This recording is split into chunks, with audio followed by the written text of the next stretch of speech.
इससे शुरुआत करते हैं आपसे बात करने की कि अब ये जो यात्रा इनकी आप ये जम्मू कश्मीर में चल रही है राहुल गांधी साहब की, इस यात्रा के क्या मायने निकलते हैं जम्मू कश्मीर के लिए? चाहे फिर वो नफरत छोड़ो वाली बात उनकी है, वो एंगल पकड़ लें, या फिर आप जो अभी की वहाँ की पॉलिटिकल सिचुएशन है, वो पकड़ लें, और उसके साथ-साथ कांग्रेस की खुद की जो वहाँ पे जम्मू कश्मीर में जो आज की तारीख में ज़मीनी स्थिति है, उसको भी देख लें। तो मायने कैसे देखते हैं आप? ये बताइए हमारे दर्शकों को। जी देखिए, अगर हम बात करेंगे प्रोफेशनली तो हमें इसे पॉलिटिकली देखना नहीं चाहिए भारत जोड़ो यात्रा को, क्योंकि राहुल गांधी जी कह रहे हैं ये सियासत की, ये राजनीति की यात्रा नहीं है, ये भारत जोड़ने की यात्रा है। हाँ, जम्मू कश्मीर में जो जोड़ी जा रही है चीज वो बहुत ही महत्वपूर्ण है। वो इसलिए जी, महत्वपूर्ण है, सबसे पहले कांग्रेस वापस जुड़ रही है। जो कांग्रेस 2-3 महीने पहले टूट गई थी, जब गुलाम नबी आजाद साहब कांग्रेस से निकले और उनने अपनी पार्टी उसके बाद बनाई। इनफैक्ट उनने अपनी अभी पार्टी बनाई भी नहीं थी तो लोग कांग्रेस से निकल गए और आजाद साहब के साथ चले गए। तो उसमें से बहुत से लोग वापस जा रहे हैं, पहली चीज। दूसरा चीज जो है, जो जम्मू कश्मीर के जो रीजनल जो हमारे राजनेता थे, वो पीडीपी से हो या नेशनल कॉन्फ्रेंस हो या बाकी पार्टी से हो, उनको एक सेंटर की तरफ से कोई समर्थन नहीं बड़ा मिल पाया था 2019 से, जब से यहाँ का धारा 370 हटी थी। तो पहली बार एक बहुत बड़ा आउटरीच हो रहा है, एक बहुत बड़े जुलूस की सूरत में राहुल गांधी जी आ रहे हैं, और जिस तरीके का उन्हें जम्मू में वेलकम मिला है वो एक बहुत ही महत्वपूर्ण डेवलपमेंट है। देखिए, सबसे पहले उन्हें वहां के जो वहां कठुआ के सबसे बड़े जो चौधरी लाल सिंह, जो डोगरा कम्युनिटी के बहुत बड़े लीडर हैं, वो थे, डॉक्टर फारूक साहब थे, बाकी से तो तमाम की तरफ से उन्हें वहां पे समर्थन मिला और राहुल गांधी जी आए अंदर। और उसके बाद जो सबसे खास चीज हुई कि जो कश्मीरी पंडित जो हैं, जिनकी की हालत 2019 के बाद जो टारगेटेड किलिंग्स यहाँ पे शुरू हुई, और बिलखसूस अभी तो कुछ तकरीबन 5-6 महीने से पंडित भाई हमारे जो है वो सड़कों पर एहतजाज कर रहे हैं जम्मू में कि उन्हें सुरक्षित जगह पे नौकरी दी जाए, वो कहीं पर टारगेट किलिंग का निशाना नहीं बनने चाहते। तो वो भी उनके पास गए, राहुल गांधी जी के पास खुद से गए, और फिर राहुल गांधी जी कल भी उनसे मिलने गए थे कैंप में, सांबा इलाके में। और जम्मू में अब उन्हें इनविटेशन आया है पंडित कम्युनिटी की तरफ से कि नहीं, आप हमारी भी आके हमारी बात सुनिए कि हमारी क्या परेशानी, हमें फाके लग रहे हैं, हम सड़कों पर मर रहे हैं इस वक्त, हमारा कोई सुन नहीं रहा है। तो राहुल गांधी जी को और उनकी कांग्रेस को भारत जोड़ो से जम्मू कश्मीर में एक बूस्ट मिला है, जो कि अपेरेंटली भी दिख रहा है, बिल्कुल। जी। ये जो सर आप कह रहे हैं माजिद भाई कि आपने ये बड़ी मतलब हमको ऑब्वियसली ये सब चीज़ें यहाँ बैठे-बैठे पता नहीं होती है। तो ये थोड़ा आई ओपनर बात आपने कह दी कि पंडित कम्युनिटी जो है वो सड़कों पे है, फाके में है, और अपनी सुरक्षा को लेकर बहुत चिंतित है। ये जो आप कह रहे हैं ये ऑब्वियसली हम नहीं जानते यहाँ पे, जो आपने कहा अभी। जी, अगर आप चाहते हैं मैं आपको थोड़ा डिटेल में बताता हूँ क्या जी, मामला जी, चल रहा है जी, पंडित भाइयों। जी, बिल्कुल, जी बिल्कुल, देखिए, क्या बिल्कुल। है कि जब से टारगेटेड किलिंग शुरू हुई कश्मीरी पंडितों की, तो उसके बाद एक वो पैकेज है कि सरकार की प्राइम मिनिस्टर पैकेज है, जिसमें आपको नौकरी करनी है कश्मीर में, उसे कहता हूँ बंधुआ पैकेज। बंधुआ मजदूर जैसे होते हैं ना, बंधुआ पैकेज है, क्योंकि उस पैकेज में इस एम्प्लॉय ने लिख के देना होता है उस टाइम, हाँ जी मैं जाऊंगा और कश्मीर में नौकरी करूंगा।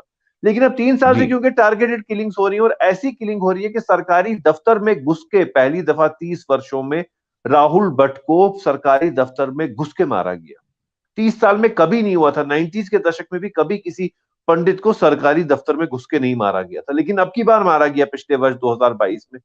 तो ऐसा एक असुरक्षा का माहौल बन गया कश्मीरी पंडित भाइयों के लिए कि उन्होंने कहा भाई जान है तो जहान है, हम यहाँ कैसे नौकरी करें। अब इंसानियत का भी एक तकाजा बनता है कि अगर उनकी जान को खतरा है, 2 दर्जन के करीब हमारे पंडित भाई मारे गए हैं, अगर इस तरीके का हाल है, तो अगर उनकी डिमांड थी सरकार से कि भाई हमें सुरक्षित जगह रखो, या तो सुरक्षा दो या सुरक्षित जगह रखो, दो ही ऑप्शन होते हैं। अब सरकार बिल्कुल। सुरक्षा तो दे नहीं पा रही है, पैदर पे बेचारे पंडित भाई मारे गए हमारे यहाँ पे। मक्खन लाल बिंद्रू साहब 30 वर्षों से यहाँ दवाई की दुकान खुलेआम चलाते थे, कभी उनने किसी से हमला नहीं किया, 2 वर्ष पहले वो भी मारे गए। तो जब ऐसा असुरक्षा का माहौल है कश्मीर में, अगर सरकार सुरक्षा नहीं दे पा रही तो उन्हें सुरक्षित जगह पे रखो।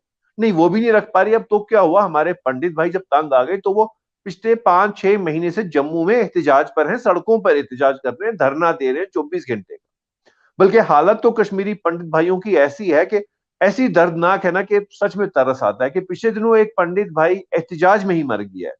उसके पेरेंट की डेथ हो गई। दूसरा पंडित भाई जिसके पास पैसा नहीं, जब 6 महीने से तनख्वाह भी सरकार, और एक बात, जम्मू कश्मीर की सरकार उन्हें अब तनख्वाह भी नहीं दे रही 6 महीने से कि अगर तुम लोग नौकरी नहीं आओगे तो तनख्वाह भी नहीं मिलेगी। मगर नौकरी नहीं आओगे कि क्या मतलब, बंधुआ मजदूर बन के कश्मीर आओ और अगर गोली लगी मरोगे, भाई हम तो बचा नहीं पा रहे, तुम्हें आना है कश्मीर। तो उनके साथ बड़ी नाइंसाफी हो रही है।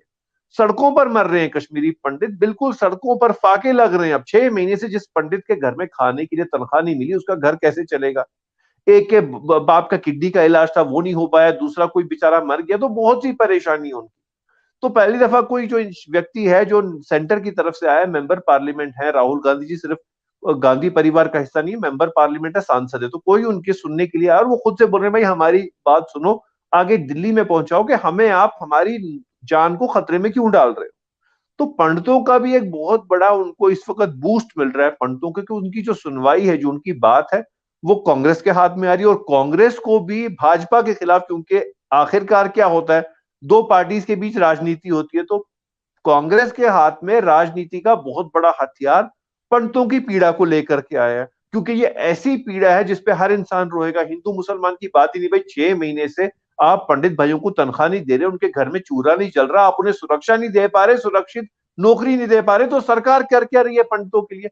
और उन पंडितों के लिए जिसके लिए भाजपा की सरकार कह रही थी, भाजपा की सरकार का यह कहना था कि हम जी सीएए को ला रहे हैं, सीए आएगा, उसके बाद क्या होगा कि जो अफगानिस्तान में, पाकिस्तान में, बांग्लादेश में जो हिंदू भाई हैं, उन्हें हम यहाँ पे नागरिकता देंगे। अरे भाई, आप पहले अपने घर के कश्मीरी पंडितों का हाल देखो ना, उन्हें आप कहीं सुरक्षा दो, बाद में अब बाकियों का देखो। तो वैसा माहौल जो बन गया, तो कांग्रेस के हाथ में बहुत बड़ा कार्ड है, सीए के रिलेटेड भी, एनआरसी के रिलेटेड भी, हिंदू मुस्लिम पॉलिटिक्स जो कम्युनल पॉलिटिक्स चल रही है, तो पंडितों की वजह से ये गेम चेंजर बन जाएगा राहुल गांधी जी। माजिद में कोई आइडिया है क्या कि कितने पंडित तभी वहां होंगे जम्मू कश्मीर में, अंदाजन, अगर कोई अंदाजे से अगर बता पाए तो? जी देखें, तब के जो आंकड़े हैं, करीब 4.5-5 लाख के करीब पंडित भाई चले गए थे तब। जी। तो 20 चले गए थे जम्मू कश्मीर छोड़ के, तो वो सब बाहर ही थे, ज्यादातर जम्मू में बेचारे रहते हैं। हाँ, यहाँ कोई 20-25 हजार रहते थे, कुछ 20-25 हजार पंडित जो थे, जो सब प्राइम मिनिस्टर पैकेज में रहते थे या उसके बगैर रहते थे, वो लोग रहते थे।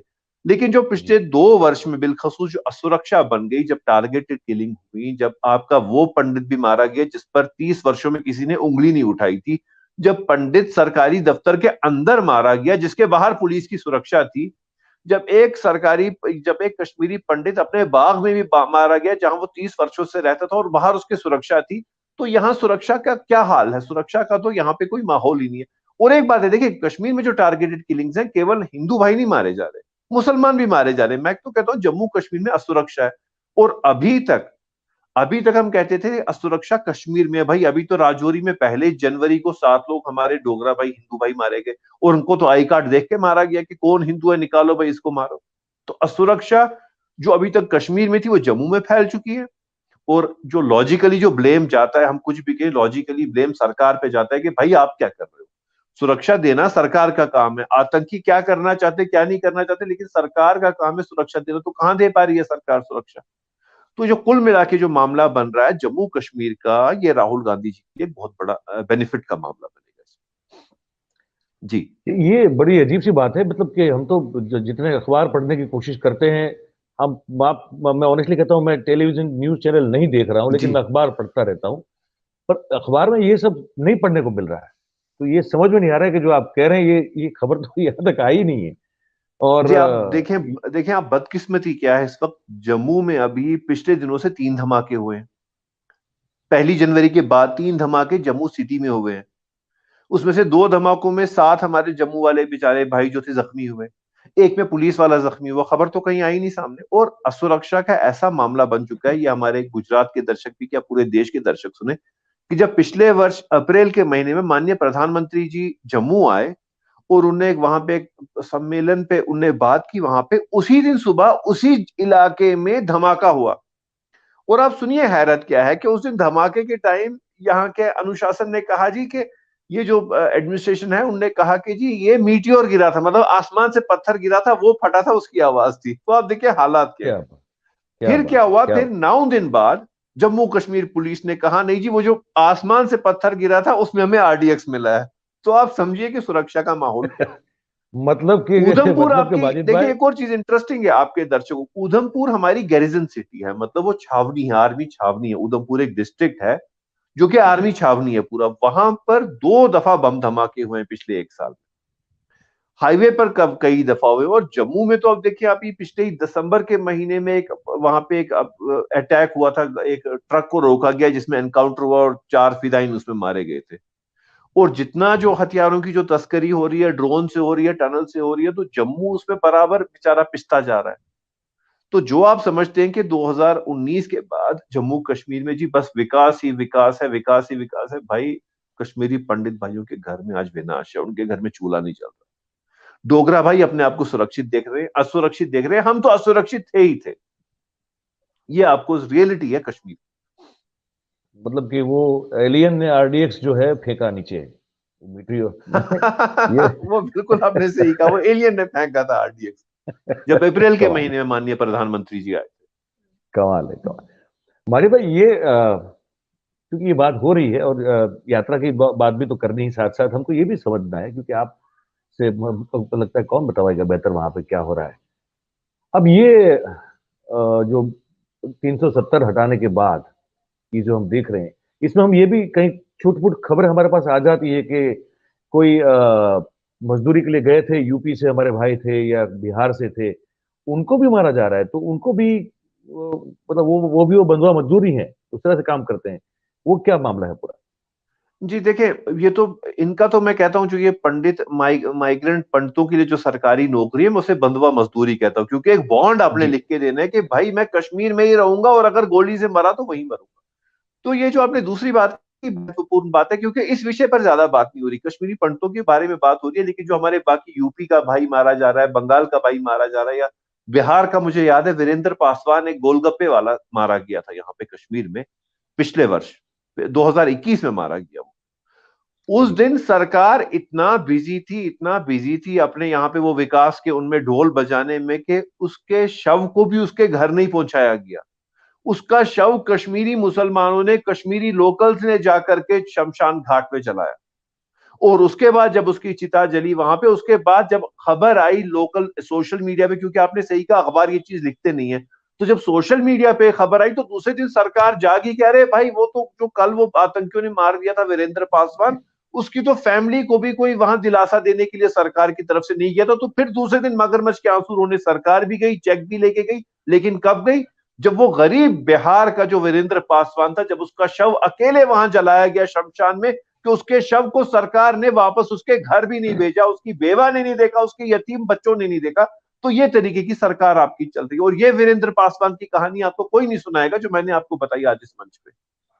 नहीं, ये पता नहीं, आपने बताया तब तो हमको भी मालूम है। ये आप जो कह रहे हैं, ये हम इतना जान रहे हैं कि वो टारगेट वो भी हो रहे हैं, यूपी बिहार बंगाल के जो हमारे भाई हैं उनको भी टारगेट किया जा रहा है। इतना कुछ जो है खबर हम तक पहुंच रही है, उससे ज्यादा हम तक नहीं पहुंच रहा था। तो ये तो आपने बड़ा गंभीर